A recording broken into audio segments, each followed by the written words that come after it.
Okay, good morning, everyone. We'd like, Oh, sorry. Okay, it's good. It's good. I'd like to call the TCFC meeting to order, at 9:31 a.m. Can I have roll call, please? President Cheryl Brown, Present. Vice President Jimmy Paver, Here. Director Wilmer Roberts, Here. Director Rebecca Weber,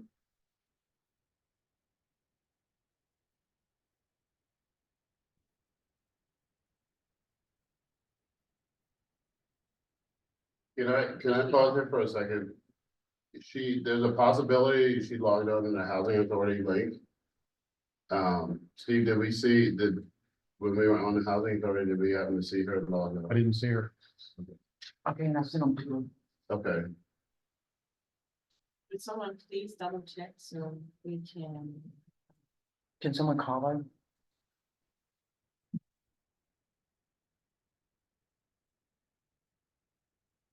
we will proceed, and if she is added, we will add her. So we go to the next, follow up with the next submission. okay, she is saying. There what she the is. Passcode to join the meeting. Oh, she's on now. Is she on now? Mhm. Director Well, oh, she is now. Rebecca Weber, You're muted. Good morning, I am present. Thank you for letting me into the meeting. Director Janet Winning. We have a forum.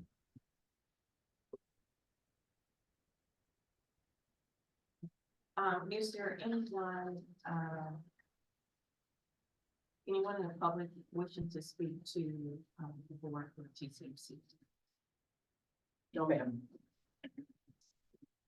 Right, we will move on to, item 3 on the agenda, and that is approval of the minutes for the January 4th, 2024 annual meeting.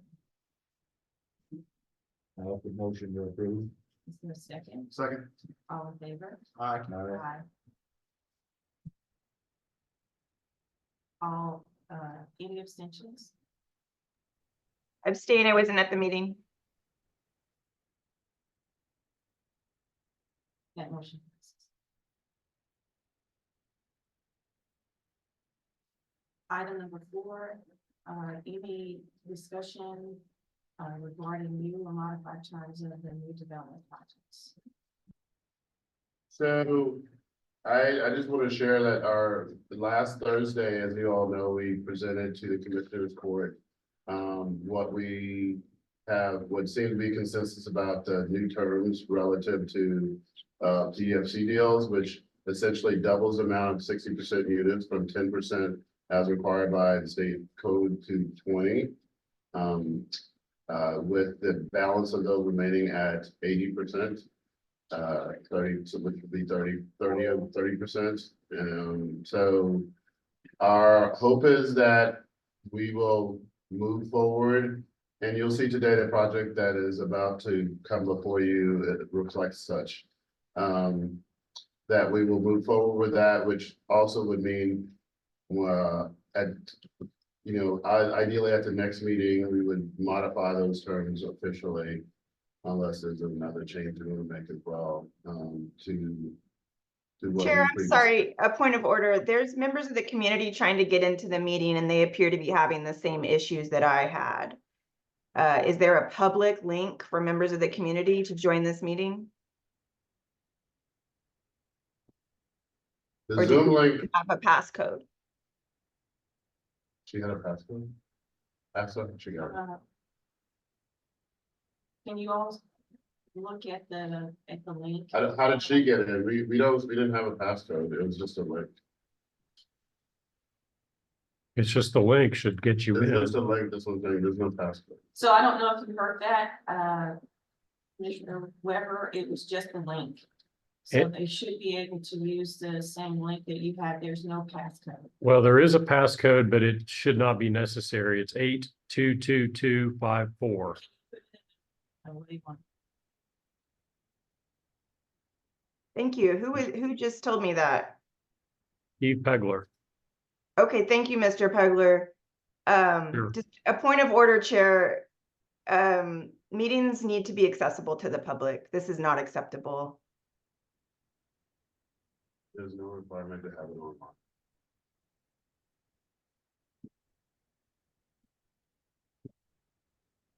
Okay, so we will make sure that any meeting that we have is easily accessible. Debbie is not the task code and No, it's, he said, we never had to use it. Shouldn't be. We could test all. why did she need a task code?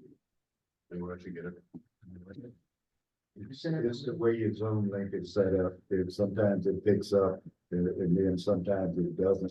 You have to enter the passcode. That's all. And the But passcode regardless- is generally in the bottom.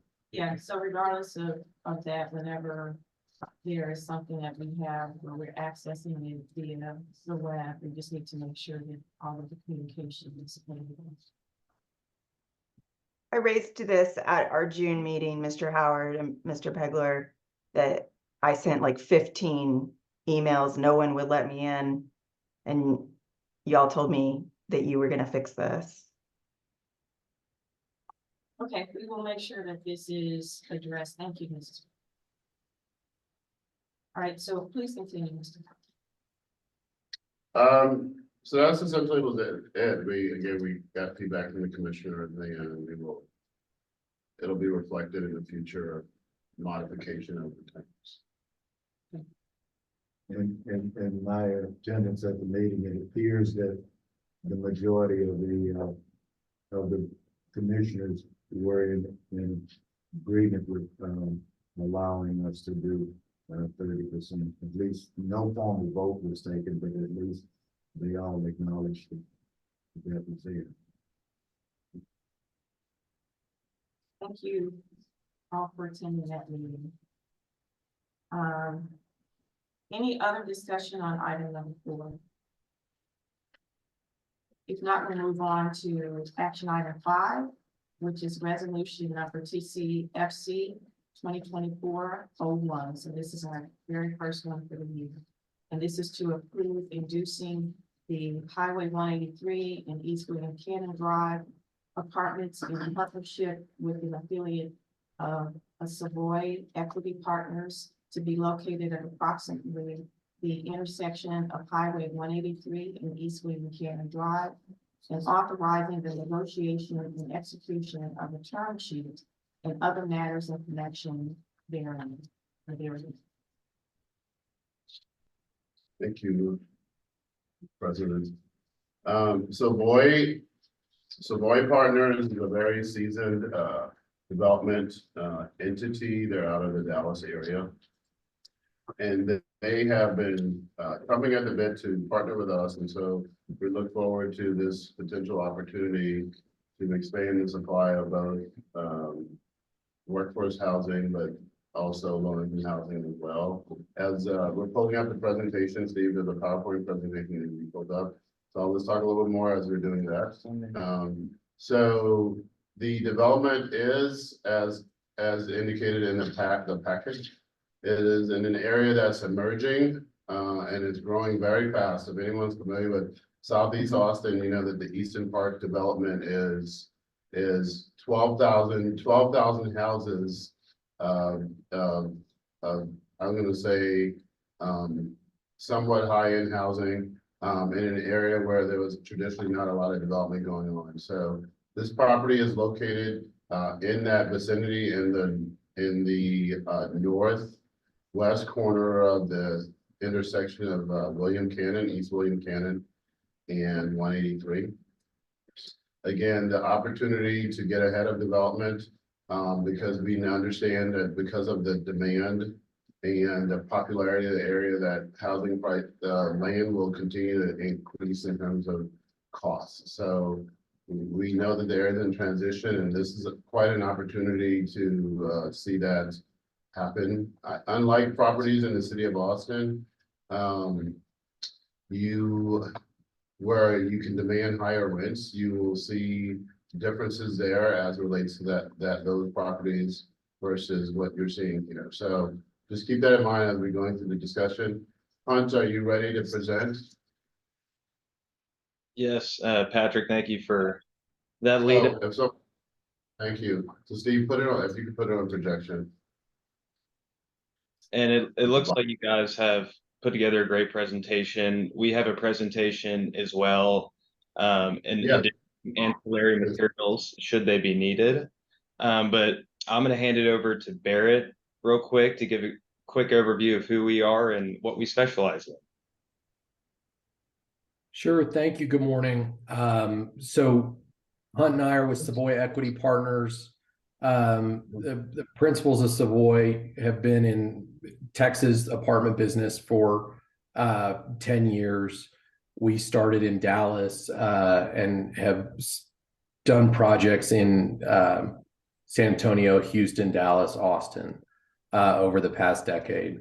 We started by doing small infill renovation projects 10 years ago. I mean, our first projects were 8 and 24 unit renovations. And a lot of our work over the past decade has been focused on those smaller projects that have really been community focused. And as we've progressed in our business over the past 10 years, those projects have gotten larger. Since then, we've done 55 projects totaling several thousand units. And over the past 4 years, that has turned into a large focus on opportunity zone census tracts. So federally designated low-income areas that are in need of investment. What we've realized is that is a very good partner or opportunity to pair that the opportunity zone with the PFC tax structure. Simply because these opportunity zone census tracts, they've been designated for investment. They get a lot of investment and they tend to gentrify pretty quickly. And because of that, when you put in the PFC, it gives some subsidy, but it also protects these projects to maintain a certain level of affordability. And so this would be our 8th PFC project. So 6 in Dallas, 1 in San Antonio with San Antonio Housing Authority, all the rest with Dallas PFC. And we're very excited to present it to you today. We feel like our expertise is entirely in multifamily asset management, property management, development, and now in PFC and opportunity zone. So really understand the communities that we're investing in and these specialized structures that we utilize. And I'm going to let Hunt talk a little bit more about the project itself, because he's been the one who's really been working on this over the past year. So Hunt, I'll turn it over to you. Yeah, and something addition to add about the opportunity zone focus, it's a long-term focus as well. So at a minimum, we will be partners with the Housing Authority to continue to asset manage this community for a 10-year plus period. So most developers are what you call merchant. They will build, lease up, and then sell it to somebody else to asset manage. We will be driving alongside with the Housing Authority for at least 10 years. And so we're excited to continue to grow with this submarket and partner with the Housing Authority, hopefully here for a long period of time. And so this is Southeast Austin, which obviously you guys are more than familiar with. It's directly south of the airport. However, it's well outside of the airport, no residential flyover zone. And so obviously we're very mindful that this will not be a noisy, disturbing place to live, rather very comfortable because we took that into account. And it ties in directly to this Easton Park master development, which is 2,000 acres being led by Brookfield Corporation, who's out of Canada. And they're building 12,000 homes, most of it now substantially complete. And with this development, they brought a lot of green space preserved to the area, some new educational facilities, and miles of tracks to go on dog walks and jog. So it's a great neighbor to basically tie into. And so here in this submarket, if you're looking at who is our potential resident, well, there's a lot of blue collar and middle income jobs because historically this has been an industrial market. You can see all the industrial facilities here from the 10,000-foot view. However, it is quickly gentrifying to bring in high income homes for ownership. And with that quick growth, there hasn't been a lot of to rent product that has kept up with the to buy product. Additionally, the job engines of this submarket are only becoming stronger. Obviously, there's the Austin airport, which, given how much Austin has grown, they have just this unlimited budget of how they're continuing to try to expand it. So I believe that there's now 70, I don't want to misspeak. There are now 74,000 jobs that are directly and indirectly created by the Austin airport. And as they continue to do construction, construction labor is a big part of that. There's the Met Center office park, which is 550 acres and has 3.5 million square feet of commercial space, 13 hotels, 5 restaurants. Obviously, Circuit of the Americas is a major economic engine, which before seemed like it's on an island, and now all of a sudden it's becoming a infill part of town, and that supports 9,000 jobs. But the heartbeat of this submarket are the existing blue collar jobs that have been here for an extended period of time. And if we can click into the next slide, please. So this is a bit more of a close-up. Very excited about this specific site location. With our project, we've actually been approved to bring utilities to this side of the highway. So right now, utilities are in the west of the highway. We will be bringing utilities to the east of the highway, which when we talk about the path of growth, that's how you grow into the path, is by bringing utilities with you. And so we already know that we're going to have neighbors down the road who are going to continue to take the baton and move utilities along the way. So we're super excited about that. And as part of our specific site location, we are working with our landowner whose family has been here for 100 years. He has a lot of pride in his family legacy and how, you know, this used to be a farm and it supported generation after generation. And now we've worked with him for a year to build the trust to determine how do we make this the most viable place to live, considering that this is at such a wonderful intersection with 183 and William Cannon, which currently terminates into 183. And we all know William Cannon will take you all the way to Mopac. But now William Cannon is actively being extended from here to Highway 130. So truly, this will become a very transit oriented, but hopefully not overwhelmingly too much traffic, given the buffer we've created with ourselves for this residential location. But just a great location to give a lot of people access to the entire MSA. And additionally, in working with the land seller, he has 100 acres here, 100 acres of land.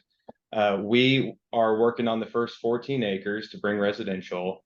We would like to work with him on a second 14 acres as we continue to mature his site location. But ultimately, we have worked with him to draw out how to make this a true mixed use parcel of land. So with the extension of William Cannon, this would be a wonderful place to bring future commercial and make our residential location actually a walkable location, which is a rare thing truly in Texas. And, you know, you see it more in Austin. Austin's done a great job of becoming walkable, and Travis County being walkable. And that is the goal here. And so next slide, please. So although that this is a mixed income community, it's going to look, feel, and operate and be built to Class A standards. And so with this, we want people to feel that they're in a urban garden oasis with tons of courtyards that the residential focuses around, premier amenities. So we talk about having, you know, walkable services. Well, hopefully those walkable services we have provided here on site, with fitness, with at-home co-work space, a community lounge for people to build community, an amenity courtyard, and obviously tons of green space, because it's all about having the natural vegetation that is part of the appeal to living out a little bit outside the city limits, is having a little more space and comfort. And so that's the goal here. The product type is a 3-story garden with tuck under garages. So people who want to have their own personal garage would have one, with approximately 300 units, with just a really healthy mix of 1-bed and multi-bedroom for people with growing households and growing families. And next slide, please.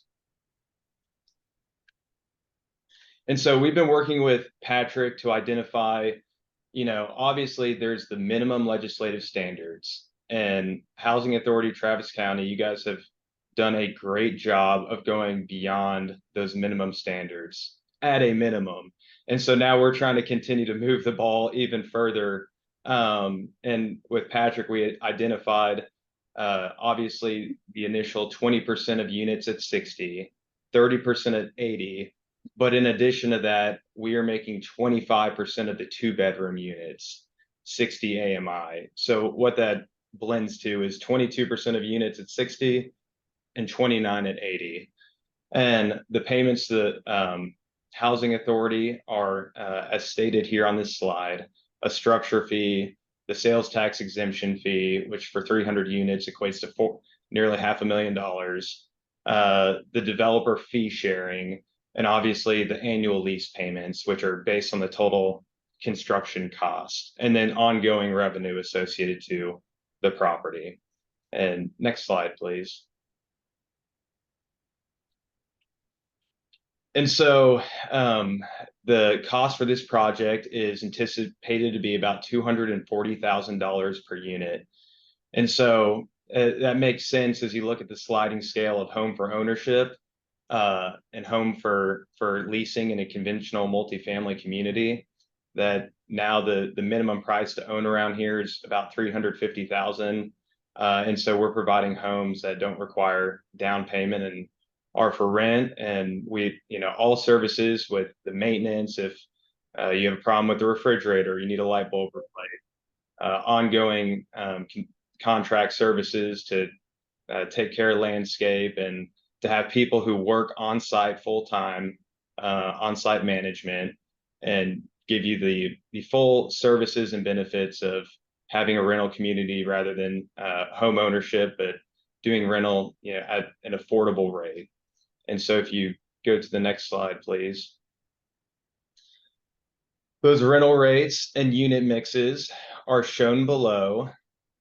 And so fortunately, the studios, we are not doing many of them, but a studio being a smaller unit size is naturally affordable in itself. And so really it's those 60% AMI units, which will be the lowest opportunity for living here at a $1,300 rent. And most of the focus is on the 1 and the 2-bedroom units. Given the employment market around this submarket, there are so many jobs. Often that leads to a 1-person or a married couple household, which is typically the focus of people who are looking for multifamily living. But however, this being a bit more on the cutting edge, there are households who are growing and just need the minimum affordability for new construction and high quality living. And so we did a higher percentage of 2-bedroom than what you would see in a truly urban infill market. And additionally, what is rare for multifamily, at least for new construction in today's environment, is to provide any 3 bedrooms at all. And we wanted to make sure that that option at least exists. And so we have 3 bedrooms at this community as well. And next slide, please.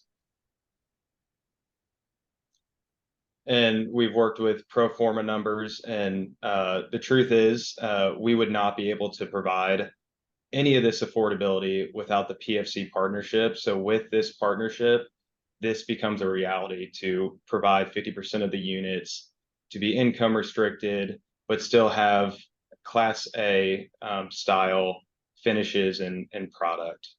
And next slide, please. Okay, and this is a great exhibit.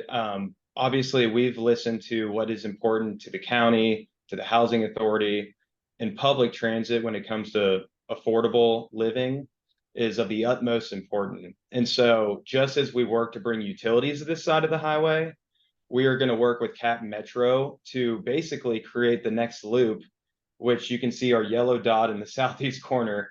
That's our site. We are the corner of the hypotenuse between two existing routes. And obviously this is a obvious next location to fill in that next loop for Cap Metro. And so hopefully, as we have you guys in our partnership, that will make the case even more compelling for Cap Metro to close this loop and make this part of the public transit route. And next slide, please. Oh, I guess that's it for our presentation. I had one more slide that shows the affordable housing communities that are in this part of town.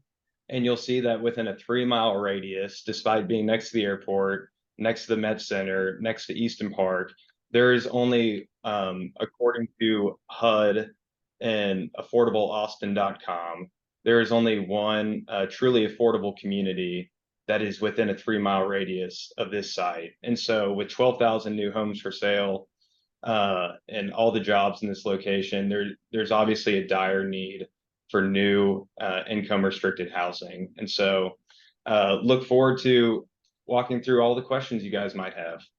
Thank you. Thanks, Hans. And if we could pull up our presentation. So we are exploring, creating a template for ourselves in terms of what we want to prioritize in terms of needs and desires. So if you could pull up the presentation. Okay. All right. I think it was minimized. We can set it up. The PowerPoint, yeah. Okay.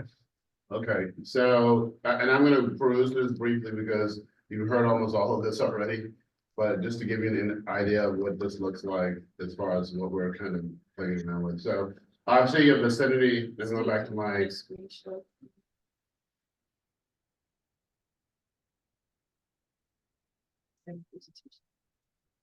Okay. Hold on just a second.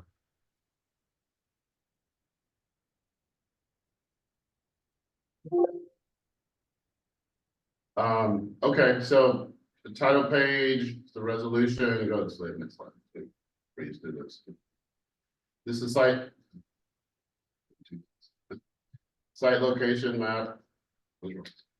Site location map. To give some idea about proximity. Next. And then we would just want to talk about why we believe it's an advantage in terms of where we're looking at. Next slide. An aerial view, so somewhat similar to what you saw before, that gives you some idea of kind of a location wise, what's in close proximity. Next slide. Nearby amenities. Next slide. Proximity, the accessibility and the like. So we're talking about bus routes. In some cases in Travis County, because obviously we made a commitment to focus on Travis County, not the city of Austin, for workforce housing. So I want to be able to caution you in terms of looking at comparative projects, because some would want to compare projects, even workforce projects in the city of Austin. They're completely different when you talk about the accessibility, when you talk about even the unit types, because again, as Hunt alluded to, the demand would be different on both the market and in the affordable in terms of what you see as far as unit mix. So I think it's kind of like comparing oranges with tangerines as it relates to when we talk about sort of the projects. We probably be larger in nature, but typically probably more amenities because you have more land. So that being said, just continuing on. Okay, next slide. See, this is site plan. Units, average size of units, that kind of thing. And then some ideas about what they look like potentially. And then the public benefits. So as you all know, we also utilize Hilltop for that analysis. That was uploaded to Boardable. We are looking at 83.9 or 84% public benefit. And what that means is that that's what we get back in terms of reduction of rents and funds to us to be able to leverage for additional affordable housing purposes. And so we feel very good about that. And so you have that analysis and on Boardable, as you can see, but this is just a summary of what that looks like, and kind of provided the same information.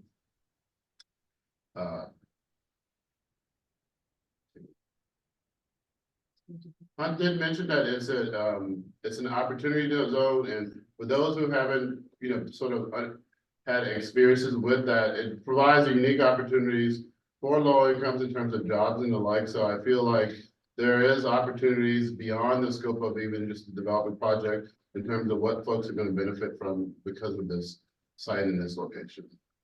Sources and uses, yes, thanks. Next slide. And then the unit affordability mix. Next slide.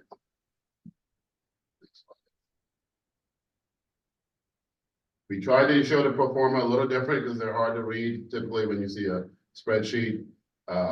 Next slide.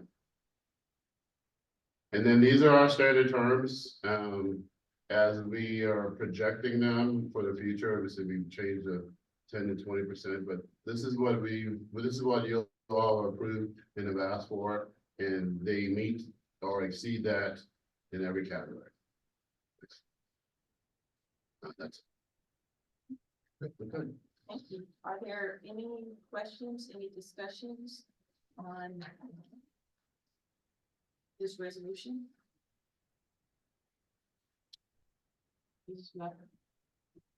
Yes, so this is really nice, and really happy to see that, you're thinking about families, and also really happy to see that we're doing more than the minimum. But the reason I'll be voting against this is it doesn't include units that are deeply affordable, and the public benefit score is not as robust as it could be. So that's just a preview that I will be voting against this.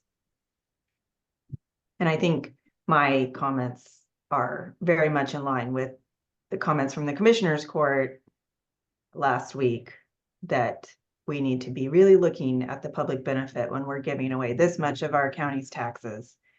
And that we also need to insist that these deals keep in mind that we need to be serving our poorest and most vulnerable. Of course, and ultimately now that power resides with the county commissioners. I don't have any further questions about this. Is there a motion then to approve this resolution? So moved. I'll second. All in favor? Aye. Aye. Aye. And we have one abstention. I'm not abstaining, Chair. I am voting against this. Okay. One. All right, that motion passes. I just want to say we look forward to working with Savoy. We hope that they'll bring other projects to us, and we're looking forward to advancing this on directly on to the commissioners. And we're excited to come join you guys in person, because as we mentioned, we're long-term partners, and there's a lot that can be accomplished with this immediate project. And just as Austin and Travis County continues to grow, we want to grow with you guys to make sure that the income restrictions needed for this type of growth to continue to be considered. So thank you guys for the time today. Thank you so much. To address Mr. Weber's comments in the future, if we, as we get funds into the TFC's budget, we can look at buying down some more of that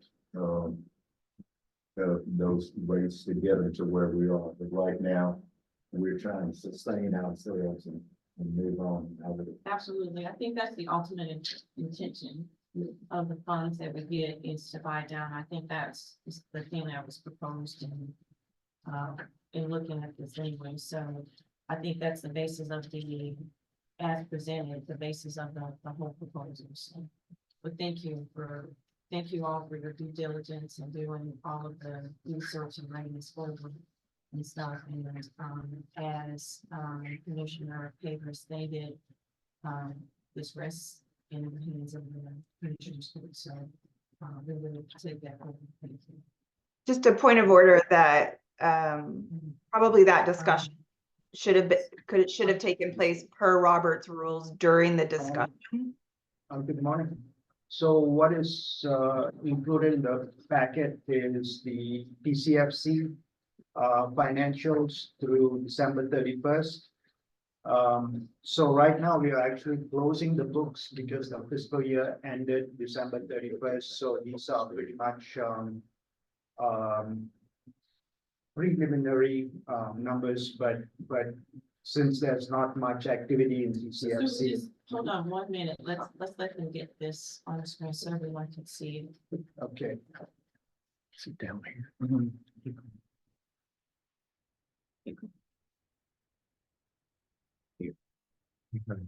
We're on page 34. Yeah.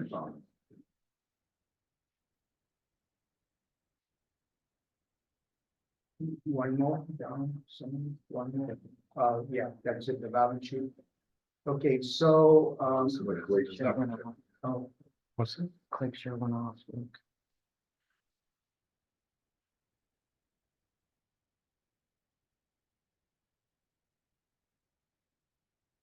mean, we're still on Zoom. But yeah, you get it, but It's Yeah. like this, like, okay, so so, that's it. so what I was gonna highlight is, we have 4.3 million in the set aside account. But, Can you zoom that up a bit? Sure. Thank you. but since, Maynardtown, phase 2 is going on, we have taken $500,000 from TCFC so far for Maynardtown, phase 2. And according to the construction budget, we would still need another 900,000. So really the funds that would be available, the set aside would be around 3.4 million. So that's pretty much all I wanted to highlight. And when is the conclusion? When are we planning to finish? Next time, when will we spend that 900,000? Yeah, so we at probably 60% right now, close. So we're still projecting July, August timeframe. And have we started looking at? Leasing and, Yes. yes, ma'am. And Carlson probably will bring it up today and at the housing authority meeting. About sort of efforts to figure out the scale and actually, market trends related to the pricing. Any other questions, discussion for our super? No. Thank you. Moving on to item number 7. Oh, Ms. Weber has. Chair, point of order. Yes. Will you please put the presentation back up?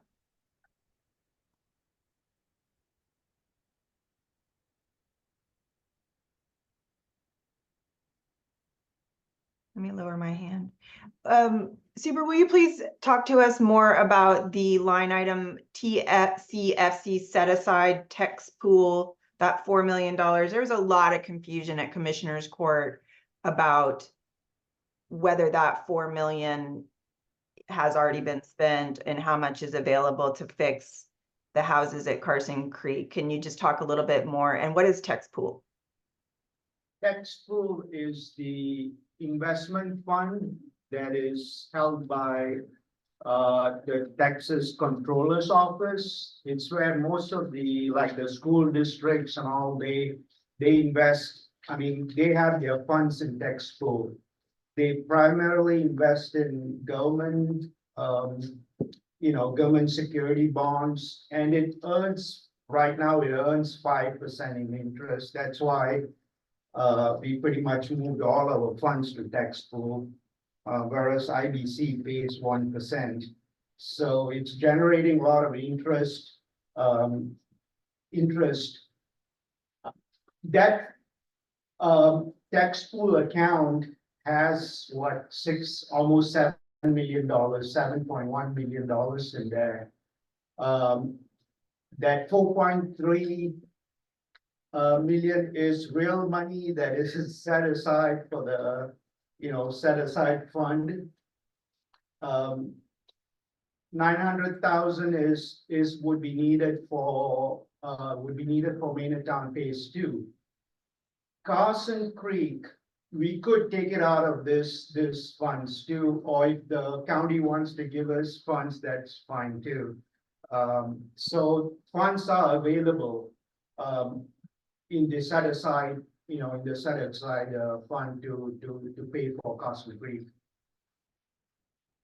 And may I ask, And how much, I'm sorry, we weren't finished?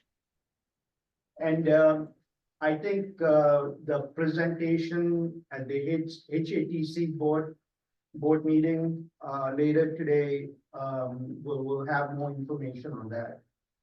About what is going to be fixed or what is proposed, and there was a study done, and they put together, the items that needs to be fixed, and they gave us an estimate of how much it would cost. And if the interest is to take it out of this fund, there is funds to pay for it. May I have a follow-up question? So the 4.3 million that's been set aside, how much of that is available to buy down the 30% units that the chair was talking about? Let me answer that. So because Maynardtown 2, because it was deeply affordable, the board at the time elected to provide support to it. Actually, it's our project. So as Super alluded to, we estimate, it may be less, but we estimate we need about 900,000 in terms of gap financing to cover all the costs for the new construction at Maynard. And assuming we get no more money, which is not the case because we project we'll get money from other PFC deals. But say if we get no more money today, we'll have $3.4 million to use to buy down deeply affordable units. And there was also an analysis, Ms. Weber, that we did, that Jim Plummer did for us, where we compared these 4% deals with the ability to buy these down. So there is some modeling on this that we can get to you. Okay, that's helpful. And so Yeah. have we ever used the set aside to buy down, I think is the right word, 30% AMI units? And if not, when are we going to do that? It's a very good question. So the project that was presented with NRP Group last fall talked about 2 projects, Belmont and Preakness, one being a 9%, I stand corrected, a 4% project, which is ideally where you would want to buy down those units because you're going from 60 to 30 AMI versus 80 to 30. So as we've been talking about, they've identified a gap as we've already approved the project, and obviously they're working through their due diligence. That will be the first project that we utilize this set aside in order to buy down units. As suggested, buying from 80 to 30 is not ideal and doesn't leverage your money to maximum amount. So you get more units at 30% AMI if you utilize this model. So as you know, also the housing authority prior to this last project wasn't doing any 4% projects. Strategic was doing all the 4% projects. So now housing authority stepping into the 4% project realm, 4%, they now can apply those funds for that purpose, and of which the NRP deal that's you've already approved is waiting in the balance. They're just working through their due diligence. So typically, as Mr. Paver alluded to, when you're talking about buying down units, we suspect that you need somewhere between $1.5 to $2.5 million, depending on the size of the project, to buy down units, probably at about the rate of maybe 5% to 10% of the balance if you're looking at a typical 300 unit project. Of course, it's all modeling, and obviously it's subject to, different terms that are, not always the same, but in essence, we assume that that's what we'll need to buy down units, and we certainly look forward to buying down units at the site of the NRP project that'll be adjacent to the PFC project. So that's kind of where we are today. But again, we're looking forward to moving forward, hoping to do more 4% deals so we can apply those funds accordingly, because again, that's where you get the maximum benefit of utilizing funds to buy down units. Right, and as we step away from. I'm sorry, my question was, when are we gonna do it? When are we going to use the money to do what we said we were going to do at Commissioner's Court?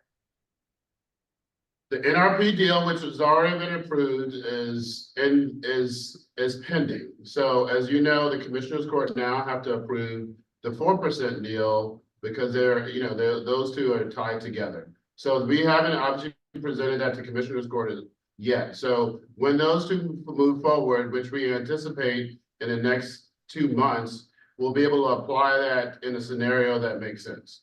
So, I mean, obviously, as you know, development, takes some time, and they're looking at doing things. They're working on securing their financing, site control, and the like. So you're talking about probably the next 60 days or so. Hopefully, we'll get back to Commissioner's Court. They'll approve the project, and we'll be able to move forward. So the bottom line is, you can't move forward until it's approved by Commissioner's Court. That's correct. So that we don't have a definite answer as to an exact date or time frame. It rests with the Commissioner's Court and their approval. But we could make the policy decision to buy down now, correct? We just choose not to.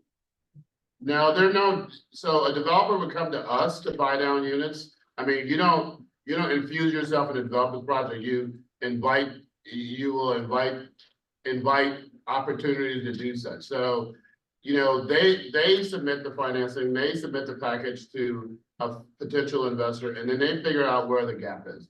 So what we would do moving forward would be to solicit input from individuals or, who have an issue with gap financing, and then we would apply that toward that end. So we've been working this last couple of months on getting the measures in place with the Commissioner's Court to move forward as we suspect we can with the allocation and percentage, so that we can estimate what we have, what we get in terms of financing, and then apply that by soliciting partnerships with individuals who are interested in doing that. We know NRP, as I suggested, is ready and willing to do that. We're waiting on the approval of the Commissioner's Court to approve the 4% deal I'm sorry, let me stay corrected. The PFC deal that they have coupled with their 4% deal, so that we can apply that scenario as we envision. But we don't, as you know from development, you don't go and offer money. You're trying to leverage the investment. So we would be soliciting partners going forward, figuring out if they have gap financing, and then we would negotiate those terms to see what we can maximize in terms of the 30% units. Okay, so it's not at all a guarantee that we will be able to spend the set aside, like as we have discussed and intended. Well, there's a couple options that we have. We could enter our own PF. We could develop ourselves if we are finding that there is not anybody interested in gap financing, but I assure you there is. Based on market conditions, otherwise we wouldn't have proposed it. So we as an organization could do our own development if we aren't successful in getting partners to partner with us to do such. Similarly, as we did with Maynardtown too. That is our project. We're doing 30% units, and we're helping our own project by providing gap financing because it meets the intent of doing deeply affordable units. So that's one example already on the table where we, as an organization, have advanced the goal of doing 30% units because we've applied it to our own case. So And we can Did continue. we use the set aside for that? Yes, that's what Super was suggesting. The 900,000 we subtracted for the 4.3. That's what we're projecting we will need to make that project whole. We've already used $500,000 of the funds prior to, but now with the construction winding down, we do anticipate having an additional gap. And then I'm sorry, I misunderstood. I thought the 900,000 was going toward construction, but you're saying it's going to make sure that we have deeply affordable units at Maynardtown too? Maynardtown 2 is a deeply affordable project. Mhm. When you do your pro forma, we did our analysis in terms of what we needed funding wise, we had a gap. So that we secured funds through the Housing Trust Fund, which only allows you to do deeply affordable units, and that's through TDHCA. So yes, those are deeply affordable units. We're saying that we have a gap in our funding because what they gave us was not sufficient. We got 250,000 from TSHAC. Keith, we got $2 million, 3.3 from TDHCA, but yet because of escalating construction costs, we need additional funding to complete the project. So Okay. I have to leave at 11 a.m., at which point I'll lose a quorum. So if we can move on, that would be great. Just one more question. When did we start the set aside process? When did we create this fund? Resolution got codified in late 2020, in 2022. Okay. And is the Maynardtown 2 the first time we have used it?